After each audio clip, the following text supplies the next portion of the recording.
You want answers? I think I'm entitled to. You want answers? I want the truth! You can't handle the truth!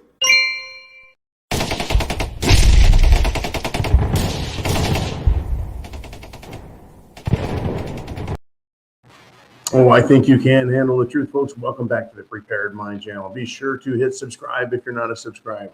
On Patreon, you're good. No worries there. Be sure to hit thumbs up. Be sure to hit the notification bell so you get all the notifications of everything we're doing, folks.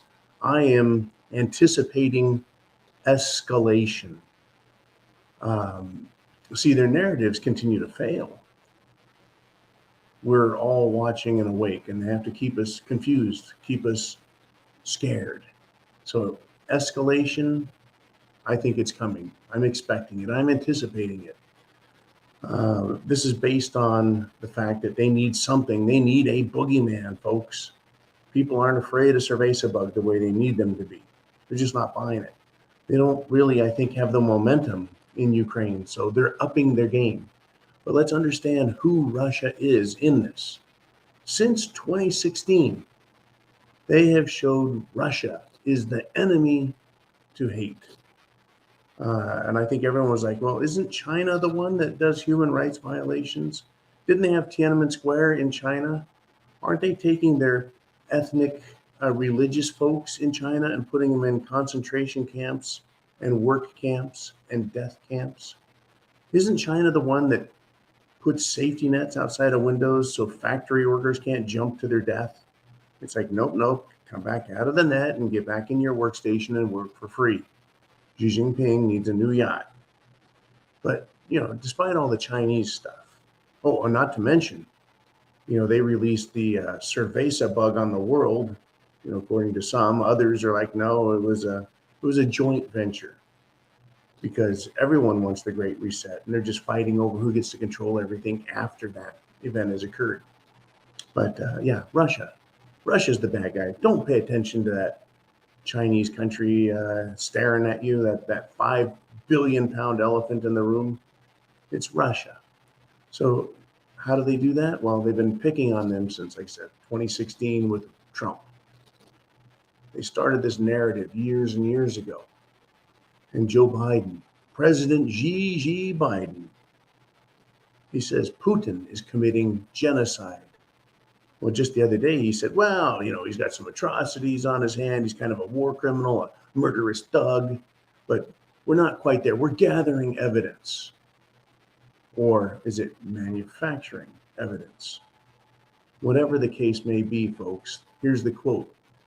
Putin, according to Biden, is, quote, trying to wipe out the idea of being Ukrainian. What? Right?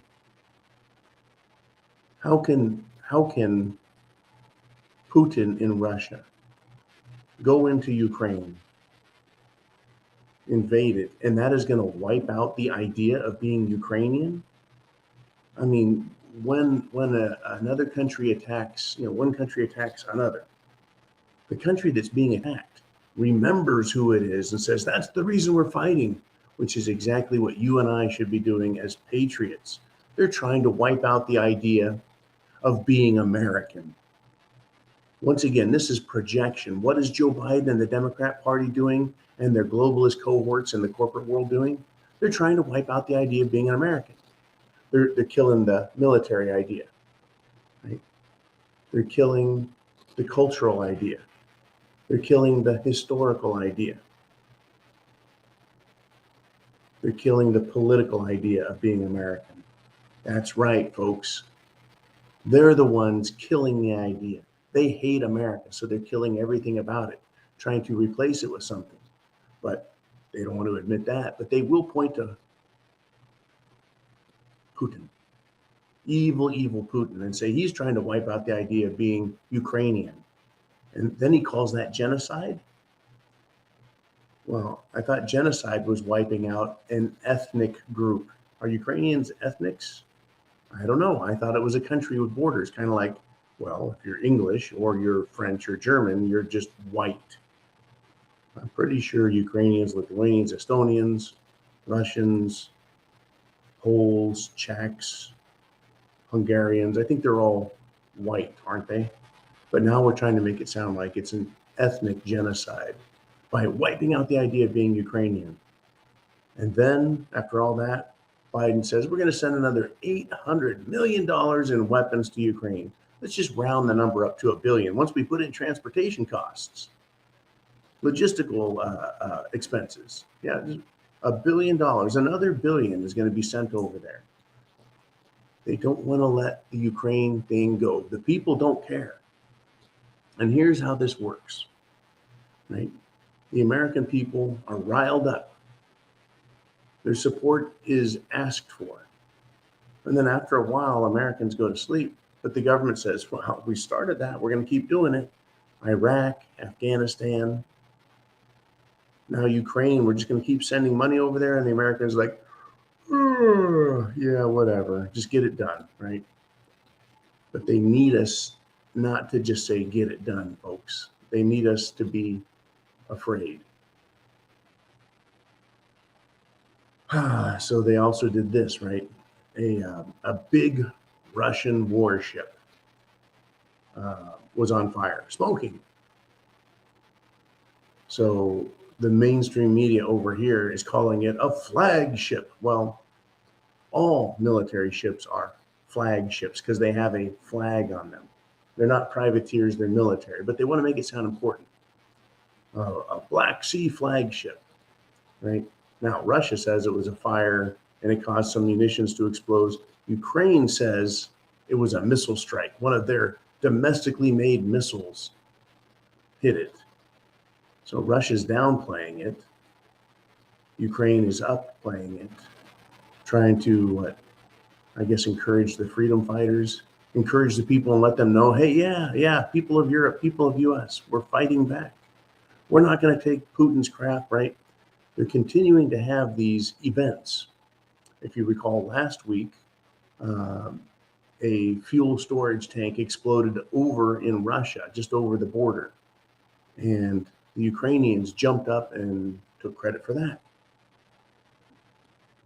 It wouldn't surprise me, folks, if a third party with really good drone capabilities and really good munitions caused both the fuel explosion, the fuel storage explosion, and this Russian warship. Now, you're saying, John, that's pretty much serious provocation. In fact, your accusation itself is pretty stiff.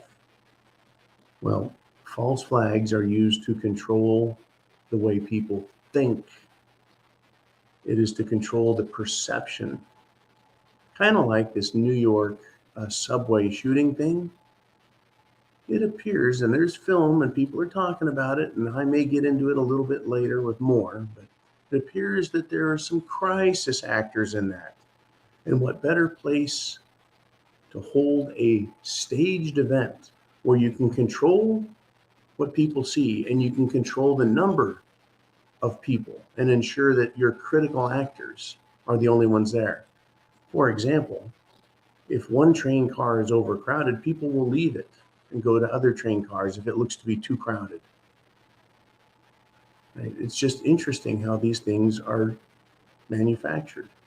You control the actions, you control the narrative, and you can control the will of the people.